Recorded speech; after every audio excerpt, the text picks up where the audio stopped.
place and withdrew to the region of Tyre and Sidon. Then out came a Canaanite woman from that district and started shouting, "Sir, Son of David, have pity on me. My daughter is tormented by a devil." But he answered her not a word. And his disciples went and pleaded with him. "Give her what she wants," they said, "because she's shouting after us." He said in reply, "I was sent only to the lost sheep of the house of Israel." But the woman had come up and was kneeling at his feet. "Lord," she said, "help me." He replied, "It is not fair to take the children's food and throw it to the house dogs." She retorted, "Ah, yes, sir, but even the house dogs can eat the scraps that fall from their master's table." Then Jesus answered her, "Woman, you have great faith. Let your wish be granted." And from that moment, her daughter was well again. What an interesting and challenging reading that is. Here's Jesus seemingly taking no notice of this woman who needs some help. And that's not how we think of Jesus, is it? She persists, and her persistence wins through. The other thing that I noticed about her is that she doesn't give herself airs and stations. She admits that she's like the house dog that sits at the master's feet. I guess like we'd think of little chihuahuas or something like that. That would be kind of just sitting quietly, not great big dogs. And she says, you know, even they get bits and pieces. Couldn't you just give me some of those bits and pieces? And Jesus rewards her when he recognises her faith. So I ask myself, what's in this lesson for me?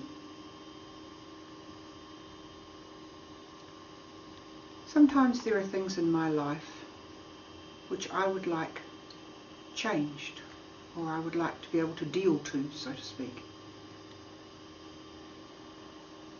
I find that in spite of all my trying, I don't seem to be able to manage.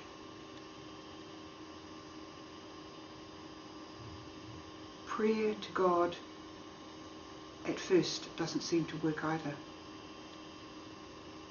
But I've noticed over the years that if I hang in there and to keep praying, that things start to change. I'm not sure that I understand that process. Definitely God's grace is in it somewhere. Definitely my willingness to stay with the process is probably there. It's a bit of a mystery, but it certainly seems that more things are wrought by prayer than this world dreams of.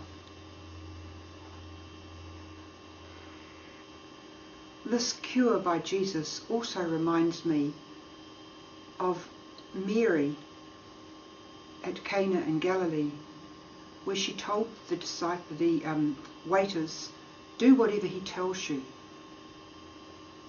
And so when Jesus said to fill the water pots with water, and he turned them into wine, the waiters were astonished. And it's that kind of utter generosity of Jesus.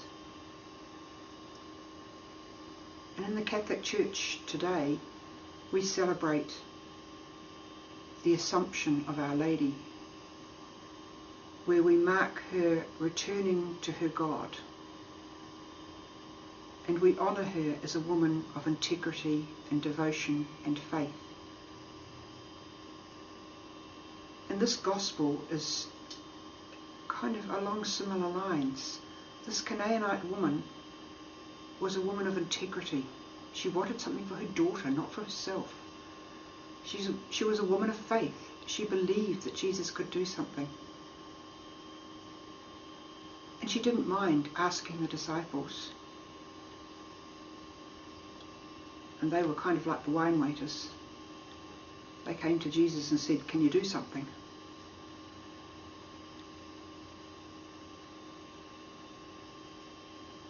So there's a lot to think about as we unpack this gospel, and maybe to reflect on during the week. And I guess the question I'll be asking myself is something along the lines of, am I willing to hang in there and keep praying and keep the conversation going with Jesus, or do I give up too soon?